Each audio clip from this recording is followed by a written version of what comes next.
guys, welcome back to Lothringer's Garage. Today we have a pretty exciting episode for the future of the 911. I have picked up our powertrain. You'll probably see by the title of the video what it's going to be. But when I started down this road, I thought that I was just going to be putting one of these on air, maybe making some custom mounts, keeping the bolt pattern, rebuilding the Porsche 911 motor that came with it, the 2.2. And as we know, this thing is sort of snowballed. And it's partially my fault, but partially the way that I had bought the car from this well-respected company, from an employee that worked there. The car was stored in their headquarters. I was promised the car was rust-free. I was promised that the car was in good shape. It was a Texas car, clean title. I was told that it had a 915 Porsche transaxle in it with a VW air-cooled four-cylinder that was mated to it at the time, and the original 2.2 was on the pallet. Well, the 2.2 was locked up. The car was uber rusty. It's been smacked in the rear before, so it had mismatched control arms. It had one aluminum, trailing arms. One aluminum and one steel. The front tub was rusted out. The floors were all rusted out under the carpet. It's just kind of snowballed into this, so now we're here. So it's already a ruined car, so why not ruin it some more? So behind me, we have a Honda K24 and a G96. And we're gonna go ahead and go over what those are, why they're important, and why this is a little bit different than sort of every other air-cooled 911 build that I've seen that does utilize a different than Porsche motor, and sort of what direction that's gonna take us and how it's gonna work. So let's get into it. All right, boys, so here she is. This is a Honda K24. I know nothing about K-series motors, so this is a big learning thing for me. I'm a big LS guy. I got quite a few of those. But as far as I understand, this is a K24. I believe it's an A2. I know it's got an AA stamping there, and then it's got the 2AA, so it's a 2AA block. But it is a K24. It came from a JDM shop that the guy had bought it from. I bought this out of California. I live in Michigan. In Michigan, we don't have access to these transmissions at all. I can find K24s every day of the week, K20s every day of the week, but trying to source what is adapted to this, which is a 996 six-speed manual transmission, is very difficult to come by. Now, the price that I paid for the package and I had it shipped made it completely worth it, because I basically paid for the transmission and I got everything else with it. So this is a completely stock long block, has a couple accessories on it. The only thing we're really gonna need is the alternator, since we don't have power steering or AC. The big thing here is it already has the Kennedy Engineering adapter kit. So it comes with this piece of billet adapter. It's about 1 inch thick that bolts this Porsche G96 transmission to the K24. It also comes with the flywheel and the clutch.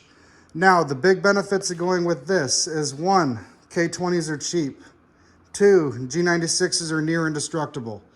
And 3, it's already been proven in the 996 platform. So there's quite a few 996s that are running around with K20s and K24s. So essentially, running gear-wise, this is one ugly 911 that's gonna have the running gear of a K-swap 996. Now, with the package, I also got a set of axles, half an intake manifold. The big thing for me is right here, it's gonna be our shifter linkage. And then I also have a factory shifter too. So that stuff will get us up and running for now. Eventually we'll probably go with one of the short shifter kits down the road, but at least we'll be able to put the car in gear and get it down the road to get started.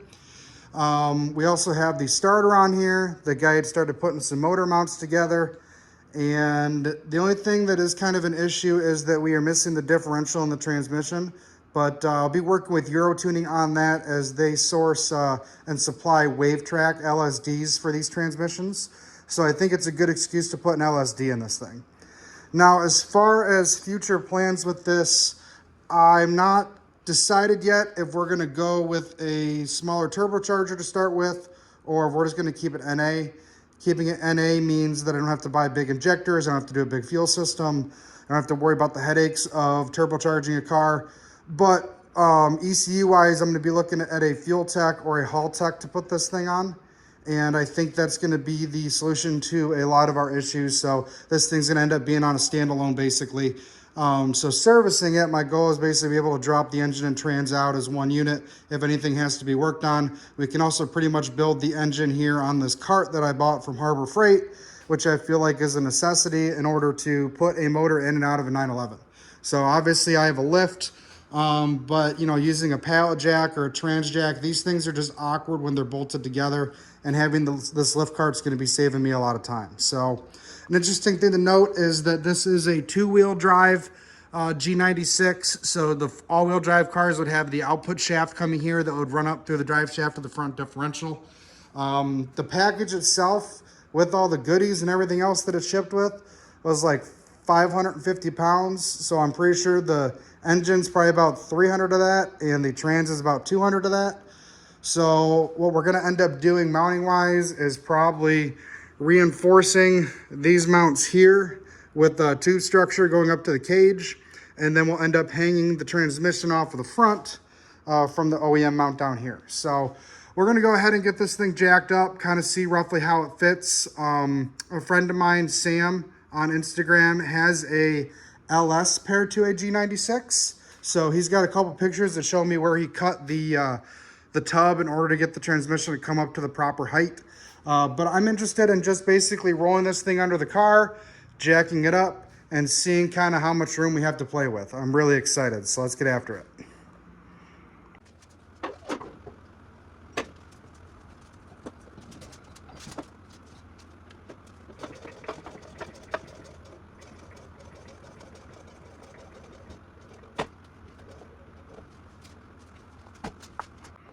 All right, guys, so it's as simple as that with that lift cart. So this thing is kind of roughly in place. I think what's interesting about my car right now is that I don't have the shock tower in the back. So I believe that this is one of the coolant lines over here on the back of the motor. Typically that would be interfered with the shock tower, but since we don't have that, we're not worried about it. I really wanted to see how much room we're gonna have on each side of the motor. I have no idea if this thing is straight. What I can tell you is that it's roughly centered inside of the trans tunnel.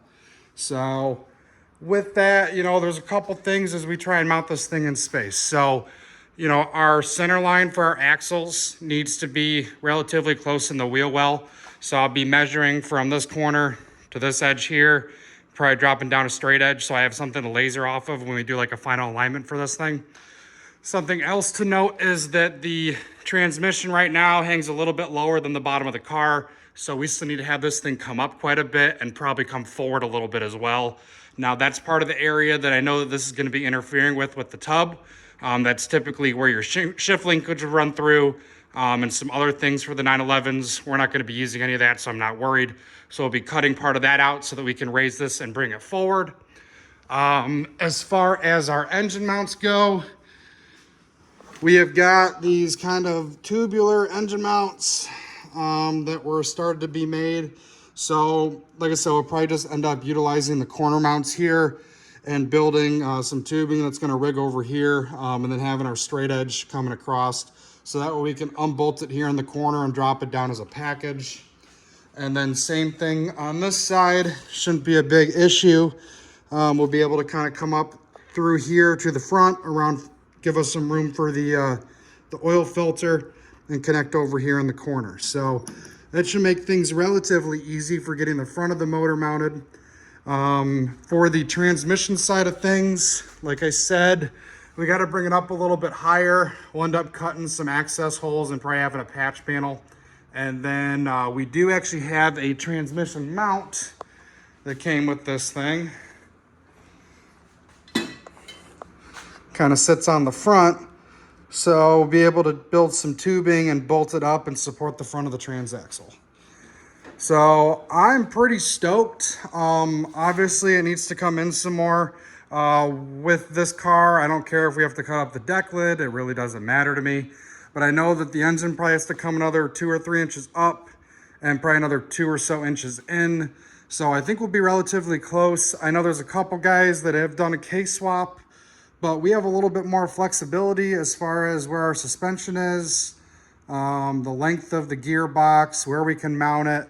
So I'd like to not have to cut up the deck lid, but I also believe I can go with a shorter valve cover from K-Tune. There's a couple options out there that might give us that flexibility that we need if things get really tight. So overall, I am pretty ecstatic. I mean, this thing kind of fits like a glove, to be honest. And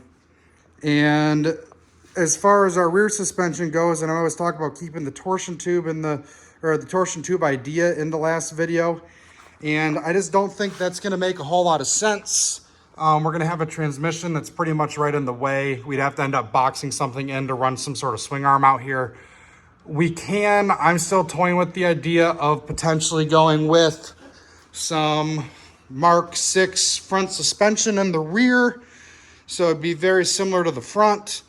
I still have the OEM arms, so we'd be able to use them for mock-up in the back and then create a strut mount, so we only have to deal with one mount instead of trying to mount a bag and a shock.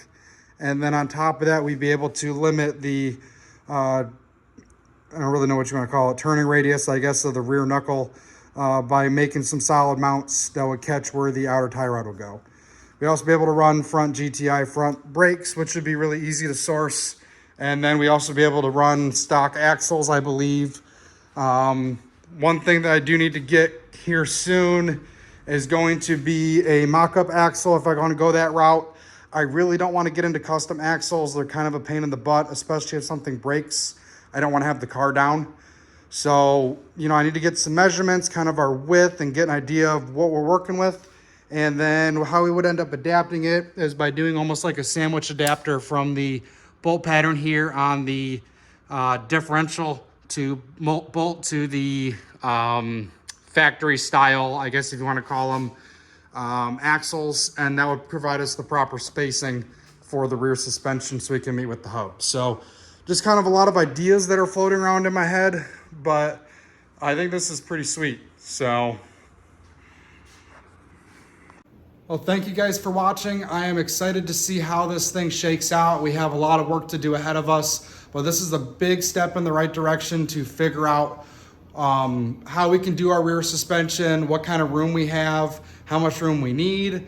We've pretty much cut everything out of the way that would potentially be in the way besides the motor and transmission. So we're pretty much just left with that. So thank you guys for following along. I appreciate the support, the comments.